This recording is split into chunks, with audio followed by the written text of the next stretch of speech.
Hello everyone, नमस्कार, स्वागत छ तपाईहरुलाई मेरो एउटा फेरि नयाँ भ्लगमा। यहाँ हेर्नुहोस्, म चाहिँ कहीँ जान आँटेको देखाउँदै छु। पहिला त म रेडी हुँदै छु, यहाँ हेर्नुहोस्। त्यसपछि म कहाँ जान्छु भनेर त तपाईहरुलाई मैले भिडियो त हालिहालेकी छु, त्यही पनि म तपाईहरुलाई भ्लगमा चाहिँ अलिक पछाडी भन्दै छु है त। यहाँ हेर्नुहोस्, म चाहिँ रेडी हुँदै छु। रेडी हुन पनि अब हामीलाई त अलिकति टाइम लाग्छ नि त हैन। त्यही भएर यहाँ हेर्नुहोस्, अब म भइसके रेडी। यहाँ हेर्नुहोस् न, छोराले डिस्टर्ब दिन्छ फेरि। कस्तो देखिए त्यो पनि भन्नु होला। मलाई चाहिँ छोराले वाक्क लाउँदैछ है त।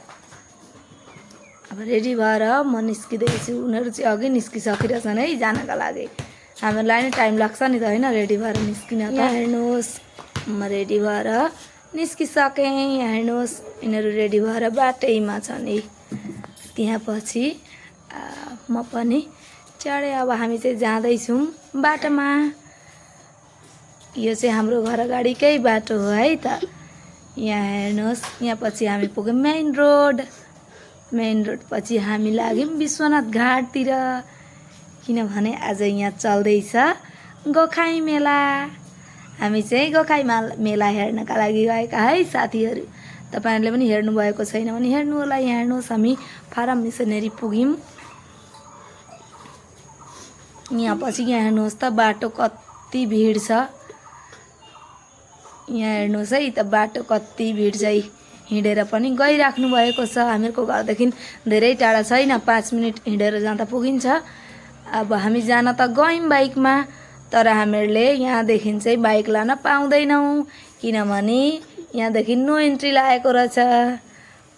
यहाँ हेर्नुहोस्, यहाँबाट तब हिँडेरै जानु पर्यो नि त हैन। त्यहाँ पछि त हामी जानु पर्यो हिँडेर। म चाहिँ जाँदैछु अहिले हिँडेर। थुप्रो टाढासम्म हिँडेर जानुपर्छ।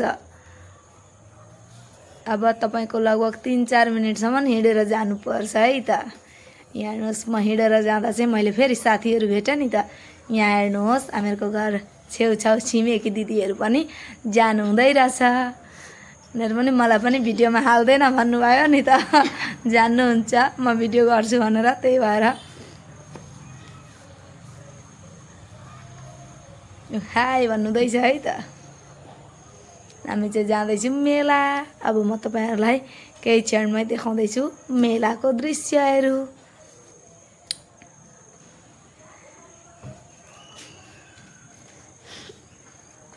यहाँ हेर्नुहोस्, म हिँड्दै गरेको नजारा पनि देखाउँदैछु है त। कति राम्रो लाग्छ हैन, धेरै भएर हिँडेर जानका लागि पनि। यहाँ पछि हेर्नुहोस्, यहाँ पछि यहाँनेरिबाट आदरणीय भनेर लेखेको छ, जय आई अखमरे श्री श्री विश्वनाथ गोखाई मेलालय आन्तरिक शुभेच्छा जनालु भनेर हालेको छ है त। यहाँ पछि आइपुग्यौँ हामी सेकेन्ड गेटमा। अब यो हो मेन मेला चाहिँ।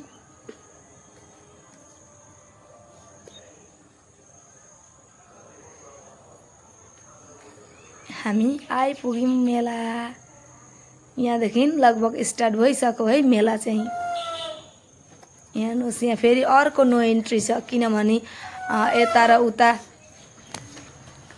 अब चाहिँ हामी लगभग पुग्यौँ है सेकेन्ड नो एन्ट्री पछि चाहिँ मेला लागिसकेको हुन्छ है।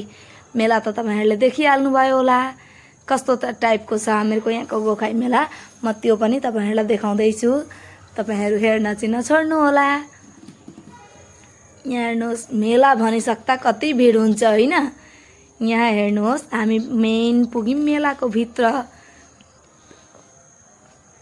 यहाँको गोखाई ल्याउने जग्गा चाहिँ यहाँ हो है। यहाँ भित्र गोखाई भनेको भगवान हो। भगवानलाई यहाँ भित्र ल्याउनुहुन्छ यो मन्दिरभित्र। मन्दिरभित्र चाहिँ म पसिन, किनभने ल्याउने टाइम पनि भइहालेको पनि छैन। त्यसपछि म अलिक अगाडितिरबाट पनि तपाईहरुलाई देखाउँदैछु। अनि बच्चा बच्ची लिएर गएपछि त जान्नुहुन्छ है अब के चाहिन्छ भनेर। यहाँ हेर्नुहोस्, यहाँ भित्र ल्याउनुहुन्छ गोखाईलाई। त्यहाँपछि यहाँ हेर्नुहोस् यहाँको मेला चाहिँ यस्तै लाग्छ है त। यहाँको मेला चाहिँ बजारै हो। मेरो हिरोले पनि एउटा चस्मा लिनुभयो है, मैले पनि एउटा चस्मा लिएँ मेलामा चाहिँ। यहाँ हेर्नुहोस् कति राम्रा राम्रा छन्। यो चाहिँ हेर्नेको लागि मात्रै राम्रो लाग्छ है मलाई चाहिँ। फेरि यहाँ हेर्नुहोस् कति थोक सामान छन्। ल हेर्नुहोस् झुम्का, कसलाई कस्ता टाइपका झुम्का मनपर्छन् त्यो पनि भन्नु होला है। मलाई चाहिँ यो साह्रै मन पर्यो। त्यहाँपछि यो पनि साह्रै मन पर्यो है। ओन्ली 50 रुपिस हो है। लानुहुन्छ भने हामीहरूको मेलामा आउनु होला। यहाँ हेर्नुहोस् कति राम्रा राम्रा झुम्का छन् है। त्यहाँ देखिन्जेल त सबै थोक लिएर आउनु जस्तै लाग्छ होइन। यहाँ हेर्नुहोस् त्यहाँपछि यहाँ के छ। मैले पनि यो चस्मा लिएँ।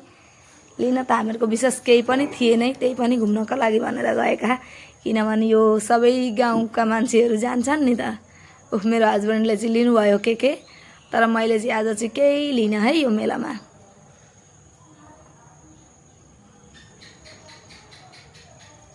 त्यहाँपछि यहाँ हेर्नुहोस् यहाँ ल्याउनुहुन्छ अरे गोखाइ चाहिँ यहाँ ल्याएर राख्नुहुन्छ अरे पहिला, त्यहाँपछि मात्र मन्दिरभित्र हुनुहुन्छ अरे। यहाँ हेर्नुहोस् यहाँ वेलकम भनेर लेखेकै रहेछ। र सबैजनालाई यो गाउँको मेला कस्तो लाग्यो भन्नु होला। हामीहरूको यहाँको मेला चाहिँ यस्तै टाइपको हुन्छ है। यो चाहिँ गोखाइ मेला हो। यसमा चाहिँ खेल्ने हेर्ने केही वस्तु आएका हुँदैनन्। यसमा चाहिँ मात्रै आएको हुन्छ यस्ता किन्ने सामानहरू मात्रै आएको हुन्छ। तपाईँको लुगाहरूदेखिबाट लिएर झुम्काहरूदेखिबाट लिएर मनिहारी वस्तु सबै थोक हुन्छ। त्यहाँपछि लुगा कपडा पनि। अनि हस्बेन्डलाई चाहिँ उसमा फोटो चाहियो अरे। ल त bye bye, thank you for watching, bye by.